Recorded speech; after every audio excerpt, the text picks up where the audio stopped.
Hi යාළුවනේ. අද අපි ඇඹුල් තියල් හදන්න යන්නේ. ඔන්න ඉතින් මුලින්ම ලොකු මාළුවෙක් අරගෙන එයා හොඳට කපා ගන්නවා. කපාගෙන ඉතින් සෝදලා එහෙම පැත්තකින් තියලා මිරිස් ගාට ඔන්න දා ගන්නවා 3-5. 3-5 මිරිස් කුඩු, කහ කුඩු, ගම්මිරිස් කුඩු, ගොරක, සුදු ලුණු අපිට ඉතින් සැරට හුඟක් සැරට ඕන හුඟක් සැරට ඉතින් මිරිස් එහෙම දාගත හැකි. සාමාන්‍ය සැරට කනවා නම් ඉතින් සාමාන්‍ය විදිහට දාගත හැකි. මං ඉතින් අපි ඔය කන විදිහට තමයි දාගෙන තියෙන්නේ. මාළු තියල් කිව්වහම ඉතින් මාළු ඇඹුල් තියල් කිව්වහම ඉතින් ඇඹුල් තියෙන්නත් එපා. ඒ හින්දා ඉතින් ගොර කටිකුත් දාගන්නවා. ඉතින් ඔය සේරම දාගෙන ඉවරලා හොඳට පේස්ට් එකක් වගේ හදා ගන්නවා. දැන් ඔන්න අපි සෝදලා අයින් කරගත්තු මාළු ටිකට අර පේස්ට් එක දාලා හොඳින් අත ගා ගන්න තමයි යන්නේ. එතකොට හොඳට මාළු ටිකට අල්ලනවනේ. එතකොට මාළු ටිකට හොඳට මේ මිරිස් ටික එහෙම අල්ලපුවාම ඉතින් එතකොට මාළු එකේ හොඳට තැවරිලානේ තියෙන්නේ. නැත්තම් නිකන් ඔය වතුරට වගේ දිය කරලා හැමක් දාන්න පුළුවන්. මං ඉතින් හැදුවේ මං හදන විදියට.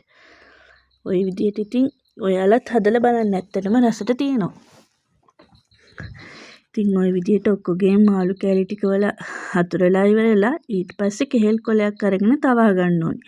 තවාගෙන අපි මාළු ටික හදාගන්න ඇතිලියට කෙහෙල් කොලේ තියලා ඉවරලා කෙහෙල් කොලේට උඩින් රම්පි ටිකක් ආපහු තියෙනවා. ඒකල්ල ඉතින් කරපිංචයිති 2-3කුත් තිබ්බනම් හොඳයි. තව කුරුඳු කොලයක් කුරුඳු කෑලි එහෙම දාගන්නවා නම් දාගන්න. මම නම් ඉතින් ඒව දැම්මේ නෑ. මං ওই ටික තමයි ඉතින් දැම්මේ.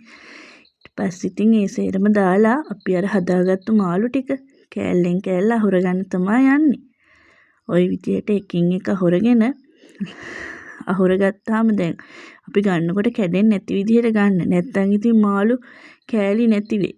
ඔන්න ওই විදියට ඉතින් එකින් එක අහුරලා පිළිවෙලට අහුර ගන්නවා. ඔයාලට පේනවද මාළු වල හොඳට අර පේස්ට් එක දැන් තැවරිලා තියෙන්නේ. ඉතින් එතකොට හොඳට මාළු එකට අහනවනේ ටික. අන්න ඒ වගේ හොඳට ඉතින් ඔයාලත් පේස්ට් එක හදාගෙන ඒ විදිහට ඉතින් හොඳට මාළු එකේ අත ගා ගන්න. එතකොට ඉතින් හරි. ඊට පස්සේ ඉතින් යාළුවනේ මම තවත් කෙහෙල් කොලයක් තවා ගත්තා. ඒ තවා ගත්තේ මාළු එක උඩින් වහගන්න. ඊට කලින් ඉතින් මාළු ටික ඔක්කොම තිබ්බට පස්සේ මං ආපහු කරපිංචයිති 2-3ක් දැම්මා. එහෙම දාන්න ඕනේ නෑ ඉතින්. කැමති නම් දාගන්න. එහෙම දාගෙන ඉවරලා සේරම ඉවරුණාට පස්සේ ඕකට උඩින් පොල් තෙල් බින්දු 2-3කුත් දාගත්තට කමක් නැහැ ඉතින්. ඒකල්ල දැන් ওই මාළු එක තැම්බෙන්න ඕනේ. එතකොට චුට්ටක් වතුර ටිකක් අපි දැන් අර පේස්ට් එක හදාගත්ත එකට වතුර චුට්ටක් දාලා ඒ ටිකත් ඕක උඩින් පොඩ්ඩක් දාගන්න. එතකොට හොඳටම ඇති. එතකොට මාළු එක ගානට තැම්බිලා එනවා. ඊට පස්සේ ඉතින් දැන් මම ඔය තාම අහුරන ගමන් තමයි ඉන්නේ. ඔන්න දැන් ඉතින් ඔය තියෙන්නේ. ඔය ටිකෙන් ටිකක් උඩින් ඔන්න ඔහම ඉහා ගන්න. ඔය මදි නම් තව චුට්ටක් දාගත්තට කමක් නැහැ ඉතින්. ඊට පස්සේ ඔන්න ඔය විදිහට ඉතින් අහුරලා ඊට උඩින් කෙහෙල් කොලයක් තියාගත්තා නම් හරි. දැන් අපි පියනක් වහනවා නම් ඒකේ වතුර ටිකක් ඇන්නවනේ. ඒ නිසා ඔන්න ඔය විදිහට තමයි දැන් ඉතින් ඔය මාළු එක හැදෙන ගමනුයි තියෙන්නේ. අපි බලමු හැදුනට පස්සේ කොහොමද තියෙන්නේ කියලා. ඔන්න යාළුවනේ ඉතින් මගේ ඇඹුල් තියල් එක හදලා ඉවරයි. අවසානෙට ඔන්න ඔය විදිහට තමයි ඇඹුල් තියල් එක හදුනේ. ඉතින් ඔයාලත් හදලා බලන්න. ඇත්තටම රසයි. මේ හුඟක් ගෙවල් වල ඉතින් මාළු හොදි සමහර විට හොද්ද හදපුවාම කන්නත් නැහැ නේ ඉතින්.